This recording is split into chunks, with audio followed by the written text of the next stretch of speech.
तो एपिसोड की शुरुआत में हम देखते हैं एलिक्स को, जो कि चेयर पे बैठ के एक किताब को पढ़ रहा होता है और बोलता है कि अगर हमारे पास ये हो तो हमें हमारे शरीर वापस मिल जाएंगे। लेकिन एकदम से हम देखते हैं कि ये तो एलिक्स का एक ड्रीम था। रियलिटी में एलिक्स ब्रदर एक बस में बैठ के कहीं जा रहे होते हैं और एक दूसरे से बातें कर रहे होते हैं। लेकिन तभी हम एकदम से देखते हैं एलिक्स ब्रदर का 10 साल पहले का पास्ट, जिसमें हमें दिखाई जाती है एक औरत जो कि एलिक्स और एल्फोन की मॉम होती है। वो एलिक्स को बोलती है कि तुमने फिर से अपने डैड का सामान खिलाना शुरू कर दिया और बोलती है कि ये कोई ड्राइंग करने की जगह नहीं है। लेकिन एकदम से एलिक्स अपनी मॉम को कहता है कि मॉम ये कोई ड्राइंग नहीं है और अपनी अकेडमी से एक लकड़ी की चिड़िया को तैयार कर देता है। लेकिन उसके बाद एलिक्स की मॉम उसको कहती है कि क्या तुमने ये डैड से सीखा। लेकिन एलिक्स कहता है कि हम उनसे कैसे सीख सकते हैं, बल्कि वो तो यहाँ है ही नहीं, और बोलता है कि ये मैंने किताबों से सीखी है। लेकिन एलिक्स ब्रदर की मॉम उनको कहती है कि तुम दोनों तो कमाल के हो और बोलती है कि मैं तुम्हारे बारे में सबको बताऊंगी। ये बात सुनकर एलिक्स और उसका छोटा भाई बहुत ही ज्यादा खुश हो जाते हैं। लेकिन एकदम से हम देखते हैं कि एलिक्स ब्रदर के साथ बहुत ही ज्यादा बुरी घटना घटती है। इन दोनों भाइयों की मॉम इस दुनिया को छोड़ के हमेशा के लिए चले गई थी और ये दोनों अपनी मॉम की कब्र के सामने बैठे होते हैं। उसके बाद अल्फोंस एलिक को बोलता है कि अगर डैड यहाँ होते तो।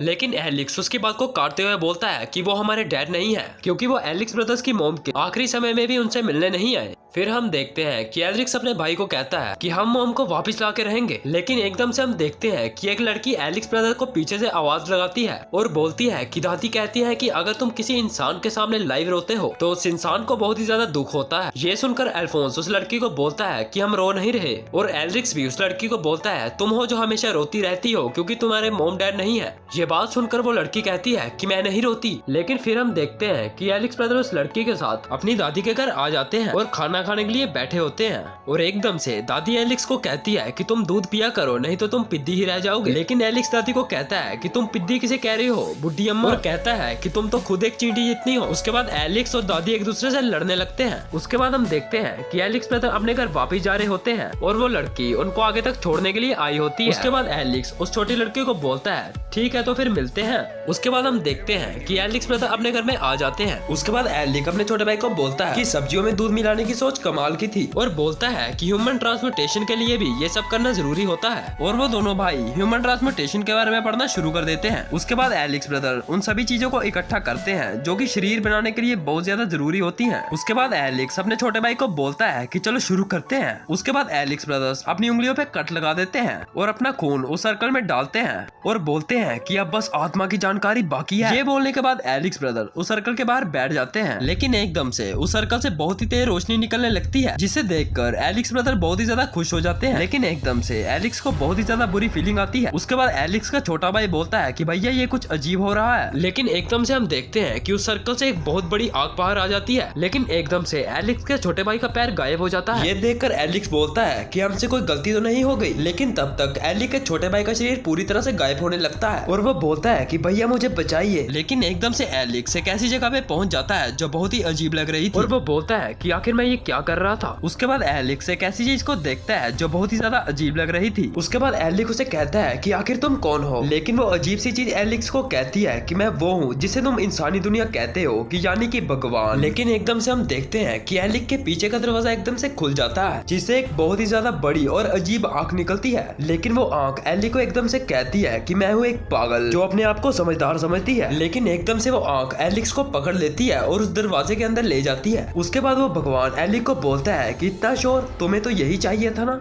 लेकिन एलिक्स उसी चीज को देखते हुए अंदर चले जाता है। उसके बाद हम देखते हैं कि एलिक एक ऐसी जगह से गिर रहा होता है जहाँ पे उसको उसकी सारी यादें दिखाई जाती हैं। उसके बाद हम देखते हैं कि एकदम से एलिक के हाथ और पैर गायब हो जाते हैं, जिसको देखकर एलिक बोलता है कि नहीं रुक जाओ। लेकिन एकदम से एलिक्स उसी अजीब चीज के पास पहुंच जाता है। उसके बाद एलिक्स उस भगवान को कहता है कि प्लीज मुझे थोड़ा सा तो देखने दो। लेकिन वो भगवान एलिक को कहता है कि तुम्हें इसकी कीमत देनी पड़ेगी। और एकदम से हम देखते हैं कि एलिक के हाथ और पैर फिर से गायब हो जाते हैं। उसके बाद वो भगवान एलिक को कहता है कि सौदा बराबर हुआ। और एकदम से एलिक्स उसी गोले के पास आ जाता है जहाँ पे उसने अपने भाई को खोया था। उसके बाद एलिक्स बहुत ही ज्यादा रोने लगता है और बोलता है कि आखिर ये क्या हो गया। उसके बाद एलिक्स बोलता है कि आखिर कोई तो मेरी मदद करो। और एकदम से हम देखते हैं कि एलिक्स की मॉम वापस आ चुकी थी, लेकिन उसकी सोल वापस नहीं आई थी। ये देखकर एलिक्स बहुत ही ज्यादा डर जाता है और बोलता है कि नहीं नहीं, मैं ये नहीं चाहता था। और फिर वो अपने भाई अल्फोंस की ओर देखता है और जोर जोर से रोने लगता है। और वो उसी कब्ज के पास जाता है और उस पर सर्कल बना देता है और बोलता है कि तुम उसे वापस करो, वो मेरा एक लौता भाई है। फिर हम देखते हैं मेन हेड ऑफिसर को, जो कि दूसरे ऑफिसर से बातें कर रहा होता है, लेकिन वो दूसरा ऑफिसर मेन हेड ऑफिसर को एक रिपोर्ट बताने लगता है और बोलता है कि तुम्हें इसके बारे में कुछ पता है, लेकिन मेन हेड ऑफिसर बोलता है कि मुझे इसके बारे में कुछ नहीं पता। और फिर वो दोनों वहां से चले जाते हैं। एकदम से हम देखते हैं कि 4 साल बाद का पास हम देखते हैं कि main head officer Elric brothers के घर आता है और वो उसी जगह को देखता है कि जहाँ पे एलिक्स ने ह्यूमन ट्रांसपोर्टेशन किया था, और वो बोलता है कि एलिक्स कहाँ है। उसके बाद मेन ऑफिसर उसकी दादी के घर चले जाता है और उसकी दादी एकदम से दरवाजा खोलती है और बोलती है कस्टमर आपको, और बोलती है कि आखिर एक सैनिक यहाँ क्यों आया। लेकिन एकदम से हमारी नजर एलिक्स पे पड़ती है, जो कि एक चेयर पे बहुत ही ज्यादा बुरी हालत में बैठा हुआ था, और वो ऑफिसर एलिक का गला पकड़ के बोलता है कि मैं अभी तुम्हारे घर गया था, वो सब क्या था, आखिर तुमने क्या किया था। लेकिन एकदम से अल्फोंस उस ऑफिसर को कहता है कि प्लीज हमें माफ कर दीजिए, और वो बार बार बोलता है कि प्लीज हमें माफ कर दीजिए। फिर हम देखते हैं कि वो सभी एक डाइनिंग टेबल पे बैठ जाते हैं, और ऑफिसर बोलता है कि एक बच्चे ने आधा अधूरा ही सही लेकिन ट्रांसपोर्टेशन तो किया और एक आत्मा को इस कवर से जोड़ दिया, और बोलता है कि ये एक स्टेट अकेडमिस्ट बन सकता है। बोलता है कि अगर ये एक स्टेट अकेडमिस्ट बन गया तो इसे सैनिकों के तौर पर लड़ाई करनी होगी और इसके साथ इसे सभी सुविधाएं भी मिलेंगी, और बोलता है कि शायद शरीर वापस पाने का मौका भी मिल जाए। लेकिन एकदम से एलिक्स और अल्फोन की दादी बोलती है इन लड़कों को खून से लथपथ आने के बाद मैं इनके घर गई थी, और बोलती है कि वो चीज एक इंसान नहीं थी। फिर वो सभी ऑफिसर वहाँ से चले जाते हैं। फिर हम देखते हैं कि एलिक्स हॉस्पिटल में होता है,